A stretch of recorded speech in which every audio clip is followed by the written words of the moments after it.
Lily Reynolds had always been used to luxury. She'd never experienced hardship in her life. One rainy afternoon, while shopping in the city, she saw an old man standing outside a high-end store, begging for change. She sneered at him, making a sarcastic remark under her breath, but what she didn't know was that this man was about to show her something she'd never forget. When he removed his disguise, Lily's world was turned upside down. Lily Reynolds was a woman who had everything. She owned a mansion in the best part of town, drove a sleek black Mercedes, and wore designer clothes that would make anyone jealous. Born into wealth, Lily had never experienced the struggles of life. She thought she knew everything there was to know about the world. She saw herself as superior, especially when it came to those she considered beneath her, like the poor, homeless people who littered the streets. One afternoon, as Lily was leaving a high-end store, carrying bags of expensive purchases, she noticed an old man sitting on the sidewalk near the entrance. His clothes were ragged, his hair was wild, and he had a sign that read, "Please help, anything helps." The old man looked up at her with tired, sad eyes. Lily immediately felt a sense of superiority. She stepped around him with a slight sneer. "What's your excuse?" she muttered under her breath, loud enough for him to hear. "Can't even be bothered to get a job, huh?" The old man didn't respond. He only looked up at her silently, his face filled with sadness. Lily continued on her way, rolling her eyes at the pathetic sight of the man. She was used to ignoring people like him. But little did Lily know, this was about to be a moment that would change her life forever. Lily walked briskly away from the old man, feeling a sense of satisfaction as she thought about how fortunate she was to have everything she had. She could afford to buy whatever she wanted, live in luxury, and never worry about money. She had worked hard for everything she had. Well, at least her family had. She'd always been told that money was the key to happiness, and it was clear to her that people like the old man simply didn't have the drive or the ambition to make something of themselves. As she continued down the street, she heard soft, uneven footsteps behind her. She turned, expecting to see someone else passing by, but it was the old man. He had gotten up from the sidewalk and was following her slowly. Lily stopped in her tracks, irritated.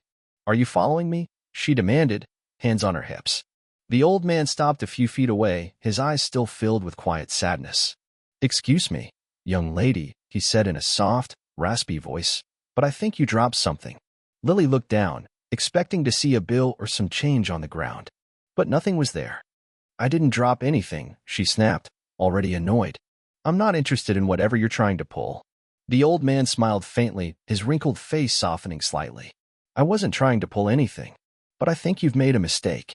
You don't know who I am, do you?" Lily was taken aback. "What do you mean? Are you trying to scam me?" The old man shook his head slowly, a sad smile still playing on his lips. "No, young lady.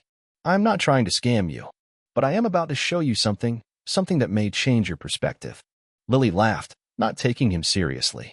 "Oh, really? I'm sure you've got some sob story you want to tell me. I'm not interested. I have better things to do." She turned to leave, but something in his gaze made her pause. He wasn't acting like the typical beggar, or like someone who was desperate for sympathy. There was a calm, almost knowing quality to his eyes. As Lily turned to walk away, she felt a tap on her shoulder.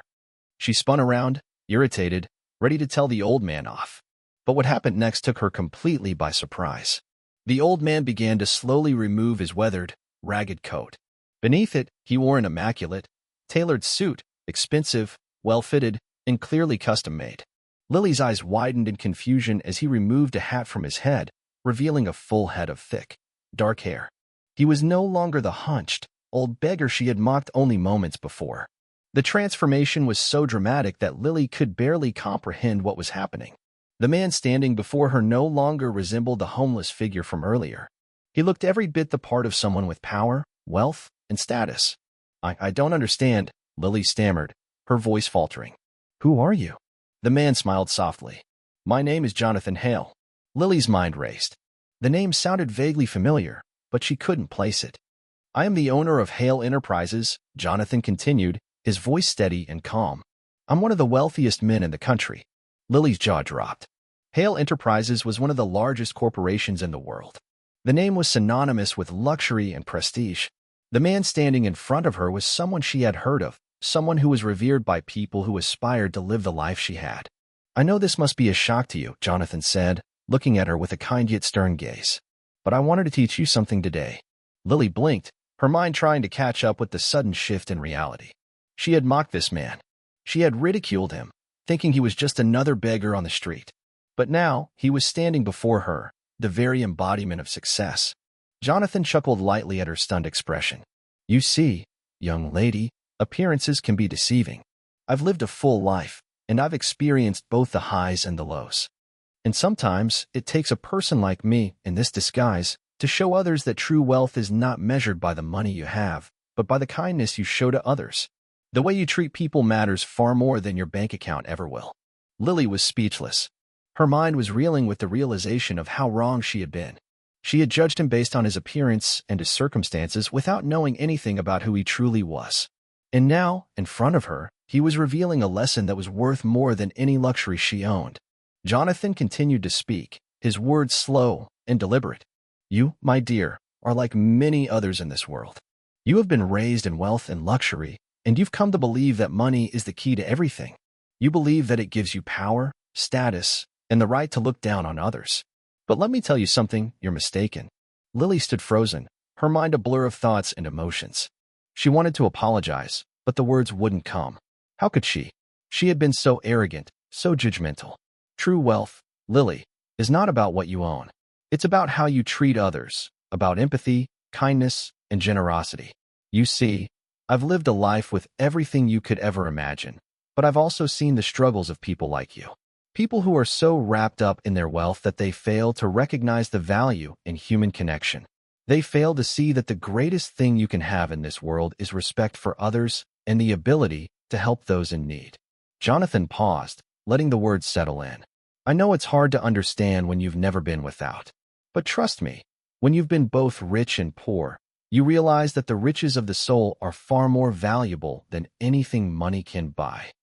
Lily felt her face flush with shame. The realization of her mistake was overwhelming. She had spent so many years focusing on the wrong things. She had built walls around herself, believing that her wealth was a reflection of her worth, not realizing how much she had missed in life. Jonathan, I'm so sorry, Lily finally whispered, her voice filled with regret. Jonathan smiled gently. Don't apologize to me, Lily. Apologize to the people you've overlooked in your life, the people you've dismissed because of their circumstances. You have the power to change, to do better. And I'm here to help you see that. Over the next few weeks, Lily began to change. She started volunteering at local shelters, donating her time and money to causes she had once overlooked. She met people she would have never spoken to in her old life and learned from their stories. She listened to their struggles, offered support, and realized that wealth was not a measure of success. It was how you treated others, how you made a difference in the world. Jonathan continued to mentor her, teaching her the true value of compassion and generosity. Slowly, Lily began to shed her old, arrogant ways, replacing them with humility and gratitude. She was no longer the same woman who had once sneered at a homeless man on the street. She had found a new purpose in life, one that was about giving rather than taking. And when she looked back at her life, she realized that the real lesson she had learned was not just about how to treat others. It was about how to treat herself, with kindness and understanding, as someone worthy of growth and change. Lily stood on the same street where she had first encountered Jonathan, looking out at the city with a newfound sense of purpose.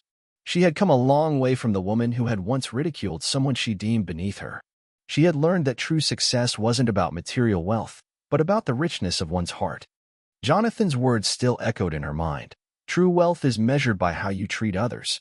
Lily had found her own way now, and though she still had much to learn, she knew she was on the right path. She smiled as she walked down the street, grateful for the lesson that had forever changed her.